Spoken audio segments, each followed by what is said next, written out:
नमस्ते, मैं हूँ दीपाली और स्वागत है आप सभी का मेरी चैनल स्टिच विद दीपाली में। तो आज हम सीखने वाले हैं इस सिलाई मशीन को चलाया कैसे जाता है। ये सिलाई क्लास का पहला दिन है और मैं इस क्लास को एकदम ही शुरू से सिखाने वाली हूँ। जिसको भी सीखना है वो एकदम ही बिगिनर लेवल से सीख सके और अपनी लाइफ में कुछ ना कुछ कर सके। मैं जानती हूँ कि भारत देश में मेरी कितनी ही बहनें हैं ऐसी जो आज के टाइम पे भी 10-20 रुपए के लिए किसी और के मोहताज है। यहाँ तक उसको अगर कुछ हुनर सीखना भी है तो भी उनके पास पैसे नहीं हैं और उनके लिए भी वो मोहताज है। इसीलिए मैं इस कोर्स को एकदम फ्री में लाई हूँ ताकि हर कोई इसे सीख सके और इसे पैसे कमा के अपने सपनों को थोड़ा बहुत तो कम से कम पूरा कर ही पाए। तो फिर चलिए सब्सक्राइब कर लीजिए मेरी चैनल को। मुझे अपनी छोटी या बड़ी बहन मान के चल पड़ते हैं हम कामयाबी के नए सफ़र पे।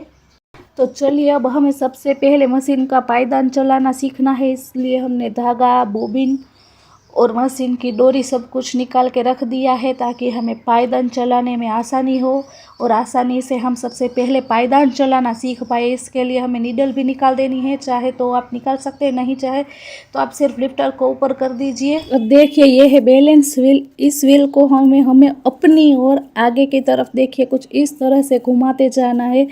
ये हमारी ओर इस तरह से आगे आगे घूमेगा तो हमारा कपड़ा पीछे की ओर जाएगा और हमारे कपड़े में सिलाई आती जाएगी। इस तरह से हमें इसको प्रैक्टिस करना है। अगर हमारा व्हील देखिए इस तरह से उल्टा घूमेगा तो हमारा कपड़ा ना आगे जाएगा और ना ही इसमें सिलाई आएगी, हमारा धागा भी टूट जाएगा। अब देखिए पैरों से किस तरह से चलाते हैं वो मैं आपको सिखाती हूँ। सबसे पहले हमने डोरी तो निकाल ही ली है। इसके बाद देखिए इस व्हील को हमें अपनी ओर घुमाना है और जिस तरह से पायदान चल रहा है सिर्फ हमें उसको कंटिन्यू करना है। देखिए सिर्फ हमें इसी बात का ख्याल रखना है कि मशीन हमारी उल्टी ना चले और रुक ना जाए। जब भी रुकेगी फिर से आप अपने हाथ से व्हील को घुमाइए और इसको कंटिन्यू करने की कोशिश कीजिए। देखिए कुछ इस तरह से पहले आप सिर्फ इसको इस तरह से घुमाना ही सीख लीजिए। देखिए बहुत ही आसान है। आपको सिर्फ इतना करना है कि ये जो बड़े वाला व्हील है इसको हमें अपने हाथों से आगे की ओर इस तरह से कुछ घुमाना है। देखिए कुछ इस तरह से हमने आगे को घुमाने के बाद हमें पायदान के पीछे की तरफ देखिए मैं आपको दिखाती हूँ। जहाँ पर मेरा पिछला वाला पैर है वहाँ पर हमें पुश करना है। देखिए इस वाले पैर से हमें यहाँ पर पीछे की ओर इस तरह से पुश करना है। आप चाहे तो दोनों पैरों से भी ये कर सकते हैं। हमें आगे की ओर प्रेशर नहीं देना है। देखिए इस वाले पैर में हमें प्रेशर नहीं देना है। ये जो हमारा पिछला वाला पैर है यहाँ से हमें पैर को दबाना है। देखिए इस तरह से दबाएंगे तो आपकी मशीन कभी भी उल्टी नहीं चलेगी। लेकिन आगे की तरफ अगर आप दबाएंगे पायदान को तो वो उल्टा घूमना स्टार्ट हो जाएगी। देखिए यहाँ पर हम प्रेशर लगाएंगे तो देखिए किस तरह से हमारा मशीन उल्टा चलने लग रहा है। देखिए इस तरह से हमें नहीं करना है। हमें सिर्फ पीछे वाले पैर से दबाना है। देखिए कुछ इस तरह से आगे वाला जो ऊपर पायदान के ऊपर मेरा पूरा पैर है उसको मैं कुछ नहीं कर रही हूँ, सिर्फ वो यहाँ पर रखा है और पीछे वाला जो मेरा पैर है उससे मैं दबा रही हूँ।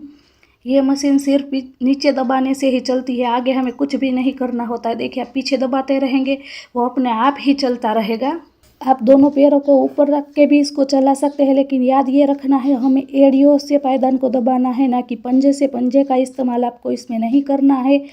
आप चाहे तो देखिए इस तरह से पीछे पैर रख के सिर्फ पीछे से दबाएंगे तो भी मशीन चलता रहेगा। एक पैर से भी आप ये कर सकते हैं। देखिए कुछ इस तरह से आपको बस यही इसी बात का ख्याल रखना है कि हमें आगे की तरफ इसको नहीं दबाना है। देखिए आगे की ओर अगर दबाएंगे, जैसे ही हम आगे की ओर दबाएंगे हमारा मशीन उल्टे चलने लग जाएगा। देखिए कुछ इस तरह से ऐसे हमें आगे दबाया, मशीन उल्टी चलने पड़ी। हमें पीछे दबाएंगे तो अपने आप ही मशीन सीधा चलने लग जाएगा। देखिए अगर आपको समझ में नहीं आया तो मैं आपको हाथों से समझाने की कोशिश करती हूँ। ये ऊपर की ओर हमें बिल्कुल भी दबाना नहीं है। देखिए यहाँ पर हमें इस तरफ नीचे की तरफ, यहाँ पर देखिए नीचे की तरफ इस तरह से दबाना है। जब ऊपर की ओर पायदान हमारा आने लगे तो हमें यहाँ पर दबाना है। ऐसे ही हम दबाते जाएंगे, हमारा मशीन सीधे की तरफ चलता जाएगा। देखिए चल रहा है। इसी तरह से ऊपर की ओर कुछ भी करने की ज़रूरत ही नहीं है। आप 1 से 2 दिन इसको प्रैक्टिस करेंगे तो अपने आप ही सीख जाएंगे। अब अगले वीडियो में हमने जो मशीन में से डोरी निकाली है उसको लगाना कैसे है और डोरी लगा के हमें मशीन कैसे चलाना है वो सीखेंगे। अगर आपको कुछ भी समझ में नहीं आता तो प्लीज़ कमेंट कीजिए। चलिए अब मिलते हैं दूसरे वीडियो में, तब तक के लिए सीखते रहिए। Bye bye.